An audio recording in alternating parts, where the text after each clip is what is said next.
Защо избрах да стана професионалист в MLM и в директните продажби? Много хора не са запознати с философията на този бизнес модел и ще ви кажа някои от причините според мен, тъй като аз не само активно се занимавам с тази професия, преди години реших да стана професионалист, което наистина това е основното и водещо решение за един човек, за да направи кариера и глобален, дългосрочен, развиващ се бизнес модел, е решението, когато вземете да станете професионалист в дадена сфера. Защо избрах именно този вид на работа? Както разказах в предното ми видео, имах няколко бизнеса преди да навлезам в тази индустрия, но с проблемите, с които се сблъсквах през годините, бяха винаги в началото имаше обещаващо начало, но във време винаги нещо се случва, което не е окей, и затова продължавах да търся, докато стигнах до наистина един модел на работа, който е глобален, който е наистина в развитието си в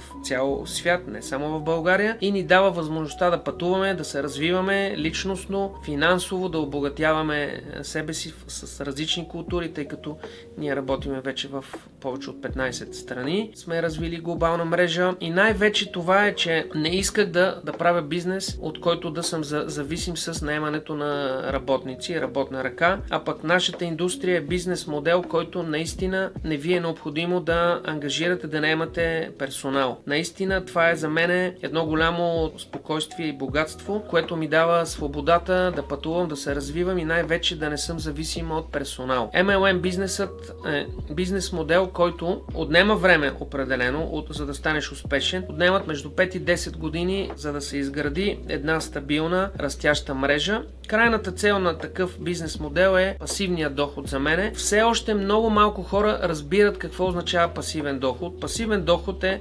например, когато изградите портфолио от недвижими имоти. Имате 5-10 имота, които сте закупили, давате ги под наем и това, което ви остава като печалба след разходите по ипотечния кредит, други разходи за освежаване, ремонтни дейности и всичко по този имот, това се нарича пасивен доход. Аз защо избрах да изградя моя пасивен доход чрез бизнес модела на компания Enagic, на 50 годишният гигант от Япония? Първо, защото философията на японците е много стара, имат доста добри традиции и когато една японска компания развива бизнес модел, те мислят за няколко поколения напред. Не е за 5-10 години, а за поколения напред. Тоест имаме една сигурност, че тази компания, която вече 50 години е на пазара, един собственик, т.е. не е акционерно дружество, един decision maker, един човек взима решения. Имаме прекрасни комуникации с централния офис в Германия, Дюселдорф, и с всичките останали наши колеги и хора от екипа. Но като цяло за мен видях една дългосрочна перспектива да осъществя повечето мечти, именно да обикалям по света, да създавам хубави приятелства, най-вече в даден момент, когато искаме да се оттеглиме от бизнеса активно, нашият доход не спира, а напротив, той нараства. Това за мен е един уникален модел, и който разбере философията как с минимална инвестиция, буквално символична и без никакъв риск, може да изгради огромен, растящ, пасивен и активен доход, за което, разбира се изискват много умения. Не казвам, че е лесно, но според мен наистина си струва човек да отдели няколко години от живота си и да стане професионалист в тази растяща индустрия. Много хора все още смятат, че MLM бизнесът или директният маркетинг, това е малък бизнес. Смятат, че хората, които се включат в него, са закъсали хора, буквално, които